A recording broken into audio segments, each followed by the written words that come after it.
مجھے یہ بار بار کیوں کہنا پڑتا ہے؟ میں نے دیکھا ہے بچوں کی زندگیوں کو تباہ ہوتے ہوئے، نوجوانوں کو برباد ہوتے ہوئے میں نے دیکھا ہے۔ اچھے خاصے صحت مند بچے، نوجوان بچے چند دنوں کے بعد دیکھنے پہ ایسے ہلاکت و بربادی کی طرف گئے ہوئے ہیں۔ اللہ کی پناہ، تم اپنا دین بھی برباد کر رہے ہو، ایمان بھی، اور اپنی صحت بھی برباد کر رہے ہو۔ کچھ نوجوان، ایک دو نہیں، میرے پاس ہزاروں ایسے ہیں جو روتے ہیں۔ میں کسی کے راز کو افشا نہیں کرنا چاہتا، لیکن ان کا درد میں محسوس کرتا ہوں۔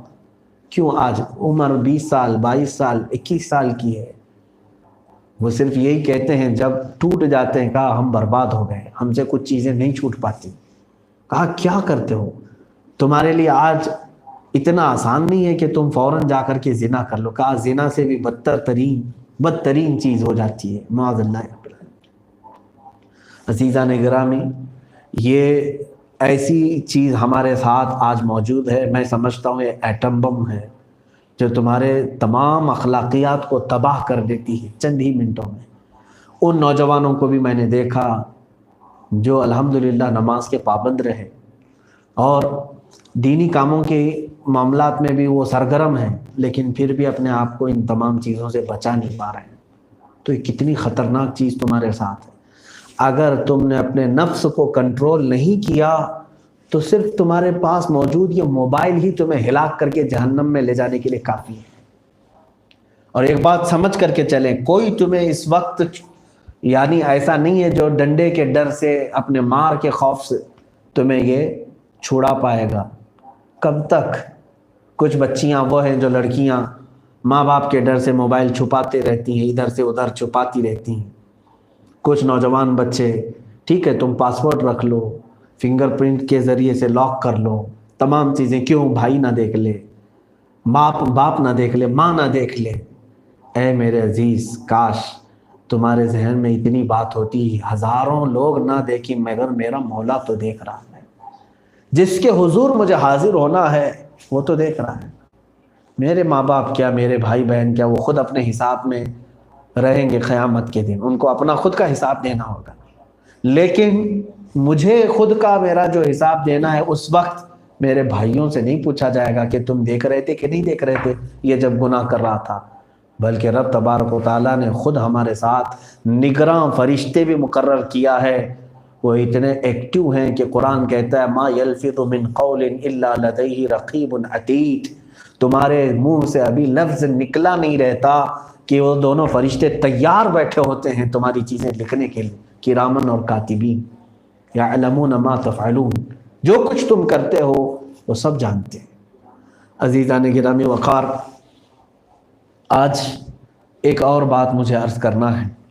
میں نے عذابات کو دیکھا، خاص طور پر مجھے ہمارے ایک بڑے مخلص اور کرم فرما انہوں نے توجہ دلائی اور کہا کہ شاید یہ وجہ بھی ہو سکتی ہے، تو میں نے کہا بالکل، پچھلی قوموں پر جو عذابات آئے تھے، حضرت نوح علیہ السلام کی قوم پر، شعیب علیہ السلام کی قوم پر، حضرت صالح علیہ السلام کی قوم پر، ہود علیہ السلام کی قوم پر، کئی قوموں پر، موسیٰ علیہ السلام کی قوم پر جو عذابات آئے ہیں اللہ کے، ان میں سے ایک عذاب سب سے الگ آیا ہے، وہ حضرت لوط علیہ السلام کی قوم کا عذاب۔ حضرت لوط علیہ السلام کی قوم پر جو عذاب آیا، ان کا جو سب سے بھیانک جرم تھا وہ ہومو سیکسولیٹی، گےازم، یعنی مرد کا مرد سے خواہش پوری کرنا، جس کو لواطت کہا جاتا ہے۔ تو یہ اس وقت ایسا گناہ تھا کہ اللہ نے قرآن میں خود فرمایا ہے کہ تم لوگوں نے ایسے گناہ کی ایجاد کی جو تم سے پہلے لوگوں نے کبھی نہیں کیا تھا۔ وہ عورتوں کو چھوڑ کر مردوں کے ساتھ غلط کاریاں کرتے تھے۔ تو گےازم کو جو ان لوگوں نے ایجاد کیا تو رب تبارک و تعالیٰ کا قہر اتنے جلال میں آیا، 3 طرح کے عذابات انہیں دیے گئے تھے۔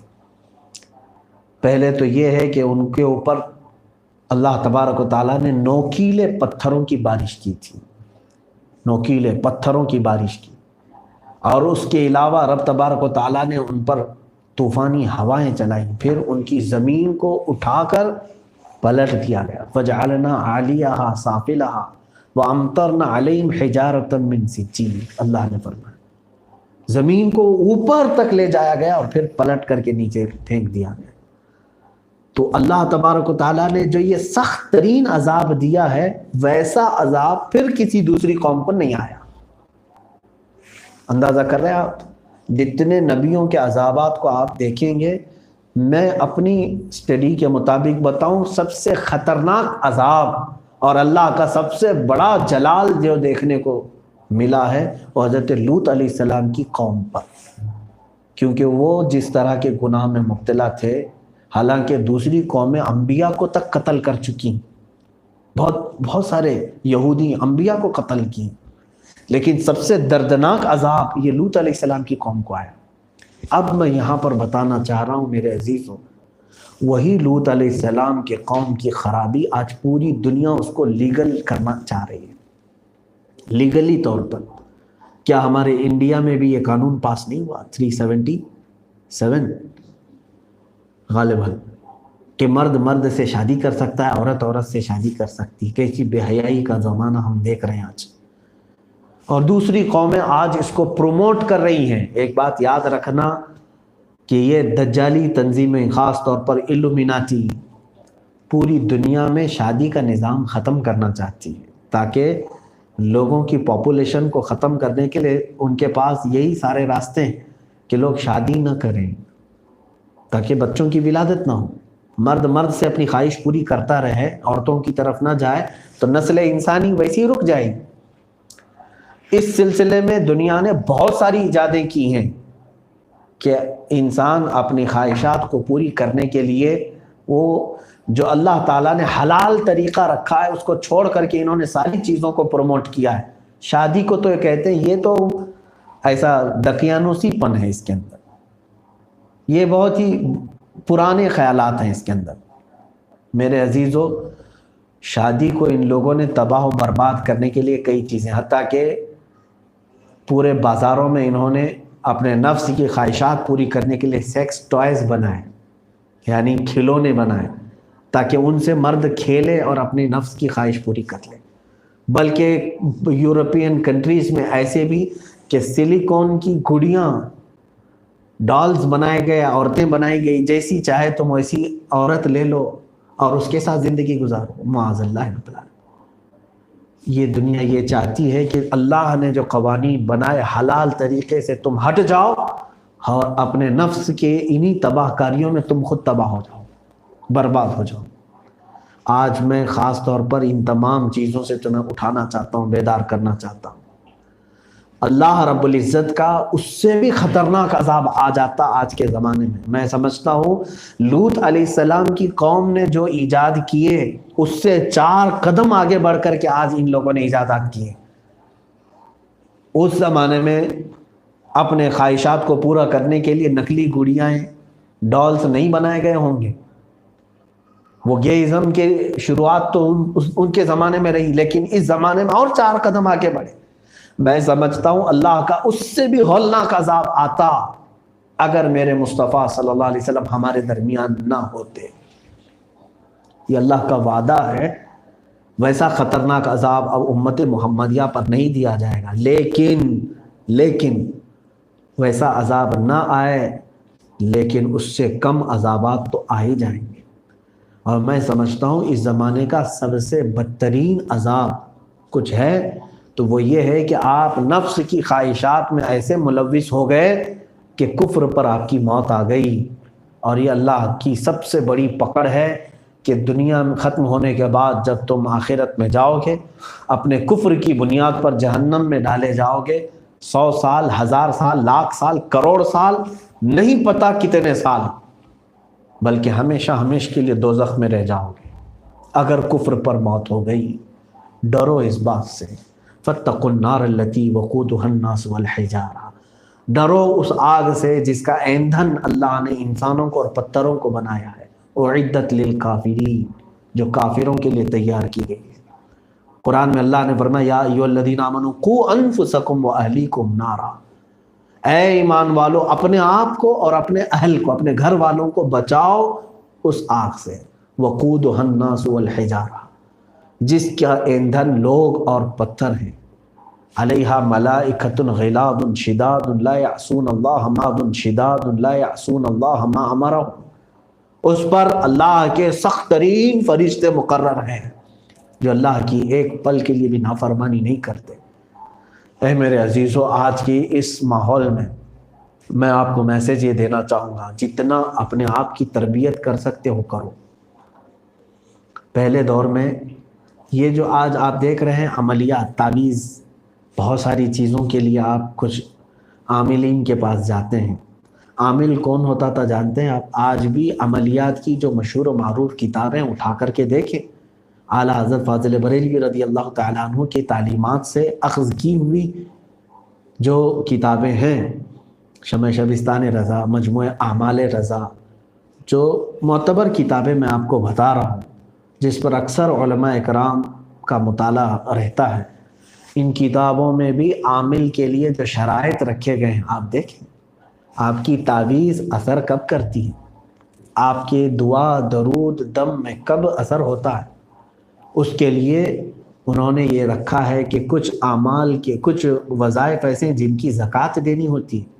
مثال کے طور پر اگر آپ لا الہ الا انت سبحانک انی کنت من الظالمین، یہ آیت کریمہ ہے، اس کے عامل بننا چاہتے ہیں تو 1.25 لاکھ مرتبہ اس کو پڑھیں، 1,25,000 مرتبہ۔ اس کے پڑھنے کے آداب بھی بتائے گئے، ہر ایک کے زکوٰۃ کے الگ الگ طریقے ہیں، اس کو زکوٰۃ کہتے ہیں، میں یہ بتا رہا ہوں۔ اور میرے عزیزوں، ان میں سب سے پہلی جو شرط رکھی گئی ہے، 2 طرح کے ترک ہیں، ترک جلالی، ترک جمالی، یہ عاملین کی زبان میں اب وہ عاملین اٹھ گئے، سب ڈھونگی بابا آ گئے ہیں ہر جگہ پر، کیونکہ یہ نان انویسٹمنٹ بزنس ہے۔ کوئی بھی بیٹھ جائے کسی بھی نکڑ پر، اس کے ہاں 4 عورتیں آ ہی جائیں گی، اور اگر تکا اس کا لگ گیا تو بابا کی دکان بھی چل گئی، وہ تو کوئی بھی چلا لیتا ہے۔ لیکن جو اصل عامل ہوتے تھے ان کو ترک جلالی اور ترک جمالی 2 چیزیں کرنی پڑتی تھی۔ ترک جلالی کیا ہے، ترک جمالی کیا ہے، تفصیلات ہیں، مختصراً میں یوں عرض کروں۔ ترک جلالی جو ہے اس میں 40 دن تک کے لیے اس کو اپنے آپ کو ہر چیز سے روکنا ہوتا ہے۔ ترک کا مطلب ہوتا ہے روکنا اپنے آپ کو، نفس کے خلاف کرنے کے لیے اپنے آپ کو۔ کیا کیا چیزیں؟ وہ کوئی بھی گوشت، مچھلی، انڈا، اس طرح کی کوئی بھی چیز نہیں کھائے گا، لہسن پیاز نہیں کھائے گا، بہت سارے تیل جو نچوڑے گئے ہیں ان تمام چیزوں سے اپنے آپ کو بچائے گا، حتیٰ کہ وہ ہانڈیاں بھی جرمن کی، اسٹیل کی نہیں استعمال کرے گا، مٹی کی ہانڈی، لکڑی کے چمچ استعمال کرے، اور پھر کوئی سلا ہوا کپڑا نہیں پہنے گا، اور ناخن، بال وغیرہ کوئی چیز نہیں کاٹے گا، خوشبو، صابن وغیرہ نہیں لگائے گا۔ جو احرام میں پابندیاں ہیں وہ پابندیاں بھی اس کے ساتھ رہیں گی، پلس کھانے پینے کی۔ اگر بیوی والا ہو تو اتنے دن تک اپنی بیوی کے ساتھ نہیں رہے گا۔ یہ ترک کرتا ہے۔ ظاہر سی بات ہے یہ آسان کام نہیں ہے، بولنے میں آسان لگ رہا ہے کہ وہ خود اپنے ہاتھ سے پکائے گا، بھاجی پکائے روٹی پکائے، بھاجی پکائے روٹی پکائے، یہی کھاتا رہے، سوکھی دال بغیر بگارے ہوئے، اور پھر چاول لے، اسی پر 40 دن گزریں گے، اس کا جسم کی حالت الگ ہو جاتی ہے۔ پھر پلس اس کو اتنے لاکھ مرتبہ وہ وظیفہ بھی پڑھنا ہے۔ جب ترک جلالی کے ساتھ کوئی یہ وظیفہ کرتا ہے تو پھر اس کی زبان کی تاثیر غضب کی حد تک بڑھ جاتی ہے، حتیٰ کہ اگر وہ کسی کا ہاتھ پکڑ کر کے کسی کو اجازت دے دے تو اس کے اندر بھی وہ تاثیر ہوتی ہے۔ یہ آپ کو میں بتا رہا ہوں کہ جب بندہ اپنے آپ کو ترک کر کے بیٹھاتا ہے، ترک جلالی جس کو کہتے ہیں، ترک جلالی یا جمالی جو عملیات کے میدان میں ہے، یہ بھی تربیت ہے نفس امارہ کو ختم کرنے کے لیے۔ جو کہتے ہیں آج موکلین ہمارے ہاتھ میں ہیں، اتنے جنات ہمارے پاس ہیں، بہت سارے ایسے ہی دعوے ہیں، بہت سارے ایسے ہی دعوے ہیں۔ وہ کیا کرتے ہیں؟ جنات جن کے ہاتھ میں ہیں، موکلین، وہ بھی بیچارے ادھر ادھر تعویذ گنڈے کے چکر میں اس سے بھیک مانگ رہے ہیں، اس سے بھیک مانگ رہے ہیں، اس سے پیسے لے رہے ہیں۔ کیوں اپنے جنات سے ہی پیسے نہیں لے لیتے؟ میرے عزیزو، اس طرح سے نہیں ہے، بلکہ ان تمام معاملات میں خود آدمی کو بہت پابند ہونا پڑتا ہے، بہت پابند ہونا پڑتا ہے۔ آج کے زمانے میں سمجھتا ہوں کہ بغیر کچھ تکلیف اٹھائے ہوئے آپ یہ ترک کر سکتے ہیں، اپنے آپ کی تربیت کر سکتے ہیں، اگرچہ آپ اتنے اعلیٰ پیمانے پر ترک جلالی نہیں کر سکتے۔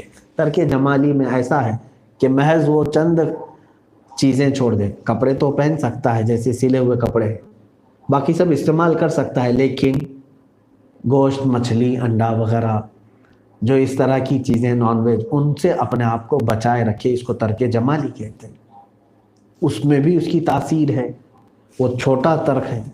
کم از کم اس زمانے میں چاہتا ہوں کہ لوگ اپنے آپ کی تربیت شروع کریں۔ اللہ نے یہ موقع تمہیں دیا ہے، خود جب تربیت کرنا سیکھ جائیں گے اپنے نفس کی، تو ایک وقت وہ آئے گا جب اللہ تبارک و تعالیٰ تمہارے ہاتھ اٹھانے سے پہلے تمہاری مطلوبہ چیز تمہیں عطا فرمائے گا۔ سرکار غوث اعظم رضی اللہ تعالیٰ عنہ فرماتے ہیں کہ میں نے 40 سال جنگلوں میں ایسے گزارے کہ انگور کے ایک دانے سے سحری کرتا اور پانی کے آدھے گلاس سے افطاری کرتا۔ تو وہ کیسا ترک رہا ہوگا آپ کا، جبکہ وہ پیدائشی طور پر ولایت کے مقام کو پہنچے ہوئے تھے۔ ان کی ماں خود کہتی ہیں کہ جب سے میں نے پیٹ میں محسوس کیا شیخ عبد القادر جیلانی کو، عجیب و غریب چیزیں میں نے دیکھی۔ اللہ نے ان کو اس زمانے میں ولایت کے مقام پر فائز کر دیا تھا، اس کے باوجود انہوں نے محنتیں کی، مشقتیں کی، اپنے نفس کے خلاف جہاد کیا۔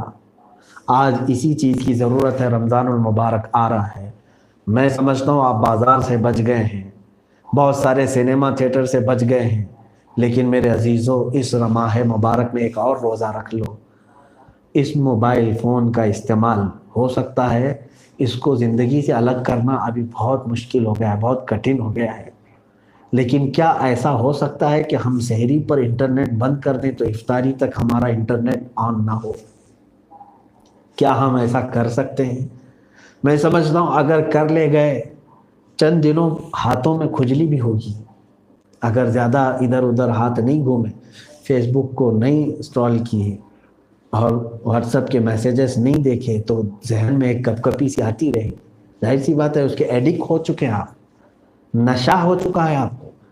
آسان نہیں ہے، لیکن یہ ریہرسل کا وقت ہے، آپ کو ڈھالنے کا ایک موقع دیا گیا ہے۔ دیکھو اپنی زندگی سے اس کو تھوڑا سا دور کرنے کی کوشش کرو، اس زہر سے اپنے آپ کو بچا لے جاؤ، اللہ رب العزت بہت سارے انعامات تمہیں عطا کرے گا۔ مجھے یاد ہے پچھلے سال ہمارے بچوں سے میں نے یہ کہا تھا، تو میری نظر میں ایسے کئی بچے ہیں الحمدللہ نوجوان جنہوں نے پہلی رمضان کو اپنا اسمارٹ فون اندر رکھ دیا تو عید کی رات تک اس فون کو اٹھایا ہی نہیں تھا، چھوٹا سا موبائل لے کر